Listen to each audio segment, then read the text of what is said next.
Ashama kabajamtootaa fi hordoftoota Gadaa Digital Media bakka jirtanitti nageenyi koo isin haa ga'u isiniin jedha. Egaa maqaan koo Mootii Gammachuun jedhama. Kan dhaladhe godina Arsii Lixaa magaalaa Nageellee Arsiitii. Waa malee guyyaa har'aa hanga tokko uf barsiisuuf hin yaalle. Sababni isaas egaa aniin kun waggaa 10 dura bara 2006 jechuudha akka lakkoofsa Itoophiyaatti Jimma University muummee yookiin dipaartimentii Folklore and Literature jedhamuun yookiin Oromoo Folklore and Literature jedhamuun baradheera. Afaan Oromootti yoo deebifne ogbarruu Oromoo fi Folklore jechuu ni dandeenya. Egaa muummee kana barataa ture. Yeroo ammaa immoo Yuunivarsiitii Finfinneetti digirii koo lammaffaa muummee yookiin dipaartimentii Development Communication in the Media Studiedhaan egaa gara xumuratti fidee maasters yookiin warqaa eebbaa kan research jedhaniin san hojjetaa jira. Egaa waggaa 10 duratti maal hojjetaa ture waan jedhu isin beeksisuun barbaada. Egaa waan kana ammoo yeroo dhiyootti isin beeksisuu qofa osoo hin taane akka isin dhageessanii ijaan argitanis hawwii guddaan qaba. Egaa wanti hunduu yoo Rabbi raawwata malee namni tokko ofii isaatii wanni addunyaa kanarratti raawwatu hin jiru. Hayyama Rabbii qofaan waan tokko raawwachuu dandeenya. Anis kan jechuu barbaade waggaa 2006 erga eebba dura jechuudha. 2006 guyyaa eebbifame naannoo 2005 irraa eegalee waggaa lammaffaa koo yeroo yuunivarsiitii san turetti barnoota koo cinatti hojii tokko eegaleen ture. Hojiin kunis asoosama ajaa'ibaa seenaa dhugaa irratti hundaa'e tokko barreessaan ture. Egaa seenaan sunis seenaa nama gaddisiisu. Asoosama sana yeroo barreessuu eegaletti namoota hedduu marisaa ture. Erga asoosama kana gara warqaatti deebisee gara soft copytti deebisuudhaafis yeroo natti hin fudhanne. Yeroo sana yeroo ammaa gargaaraa Profeesaraa egaa Mitikuu Tafarraa namoonni jedhaman Jimma University keessatti namoota na gargaaraa turanii fi yaada akka gulaalaatti na cinaa dhaabbatanii hanga ammas galata guddaa qabanii.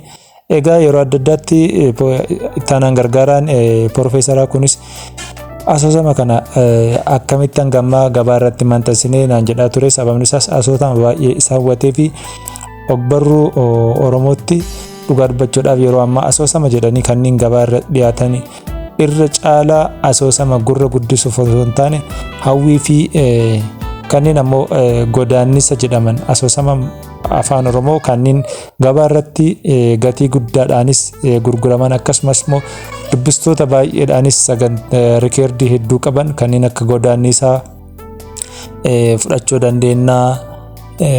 Suuraa abdii fudhachuu dandeenya. Asoosama hawwii fudhachuu dandeenya. Asoosamoonni kunniin asoosama waggoota hedduu waggaa 15-20 dura barreeffamanii umurii dargaggummaa nuti qabnu kana asoosama dabarsee jiru. Asoosamni kunniin yeroo adda gabaa irratti argachuun baay'ee rakkisaadha. Second editioninis hin argamu. Egaa asoosamni koo asoosama sanaan wal dorgomaa akka Profeesarri gargaaraan Profeesaraa Tafarraa Mitikuu naan jedhan jechuudha. Egaa asoosama kana maxxansee dhiyeessuudhaafis haalli mijataan turre. Anis erga yuunivarsiitii baheetii dafee mallaqatti argadhee mallaqa sanaan ammoo kitaaba kana maxxansuudhaafis yaalii taasise. Iddoon qacarrii fi haalli keessa ture gaarii hin turre. Kanumarra dhaabbachuudhaan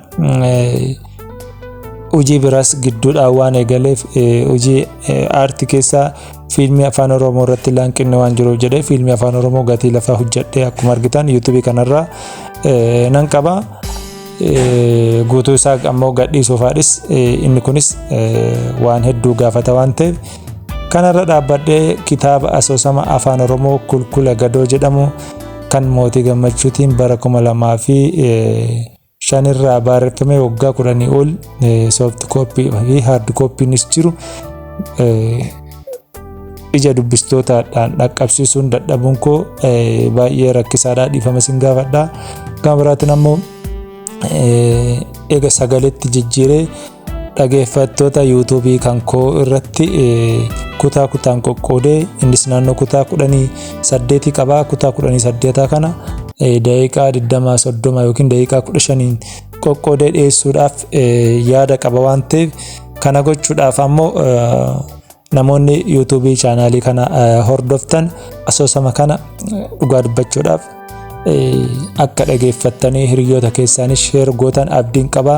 Yaada kana qaba comment na godhaati. Asoosamni sun haa dhiyaatoo naan jettan garee irratti seenee gareen biraas irra hirmaatee asoosama kana kan hawwiidhaan eegamaa ture kana sagaleedhaan isinii seeneffama asoosama barruu jiru kana sagaletti isinii dhiyeessuudhaaf waadaan hangalaa kana gochuudhaaf ammoo yoo isin na bira dhaabbattanii subscribe gootanii akkasuma ammoo chaanaaliin kun akka guddatuudhaaf gahee keessan taphattan qofa kan gadhiisuu danda'a. Sababni isaas asoosamni kun osoo barruutti jijjiirameeti mor dubbistoota hedduu bira ga'a jedhee yaada. Isas gochuudhaaf nan yaalaa hanga danda'aman ammoo kutaa isaatiin qoqqoodee sagaleedhaan seenessee YouTube koo irratti gadhiisuun barbaada jechuudha.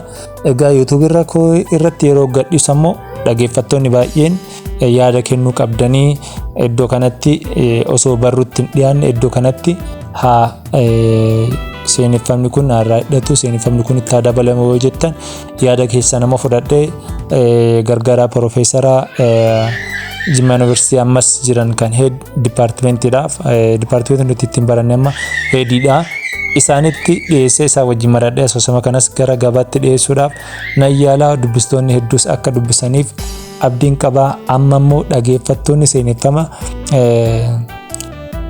Gadaa digital media irraa asoosama kana dhageessan wannan isirraa barbaadu inni jalqabaa sirriitti dhageeffattanii irra deddeebitanii dhaga'uudhaan asoosama kana yaada koomentii jalatti yaada naa kennuudha. Yaada qeeqas ta'e yaada poozitiiv illee ta'e yaada lachuu naa kennitu. Gama biraatti ammoo asoosama kana akka uummata biraan ga'uun chaanaalii kana subscribe gootanii akka inni guddatuuf gahee guddaa taphachuu qabdanii. Asoosamni kun seeneffama sagaleetiin isinii dhiyaata. Egaa baay'ee miira namaatu haa ta'uti garuu seenaa baay'ee baratta waan ta'eef kabajamtootaa fi hordoftoota Gadaa digital media guyyaa har'aa wanni seeneffama kana isinii dhiyeessa jedhee gara chaanaalii kanatti dhiyaadhee fi yeroo dheeraadhaaf chaanaalii kana ji'oota muraasaaf irran turre sababa isaa tokko isinitti himuun barbaada. Akkuma beekamu barnoota koo yeroo ammaa digirii lammaffaa departmentii dura isinitti makanaan jechuudha. Development Communication the Media Study jedhamu maastersi koo xumuree warqaa riiserchii hojjetaan jira. Warqaa riiserchii kanas naannoo irratti hojjetaa jiru kanarraa Finfinnee ture. Finfinnee irraa gara Shaashamanneetti deebi'ee hojjetaa jira waan ta'eef irra caalatti riiserchii koos hojjetaa gama kaaniin ammoo seeneffama kanas isinii dhiyeessaa. Kanaaf waan hordoftaniif horaa bulaa deebanaa isiniin jedha. Baay'ee isin jaalladha. Namoonni chaanaalii kana subscribe goon hiriyoota keessaniinis akka subscribe gootan jedha. Oromoo wal jaalataa wal guddisaa Gadaan quufaaf gabbin.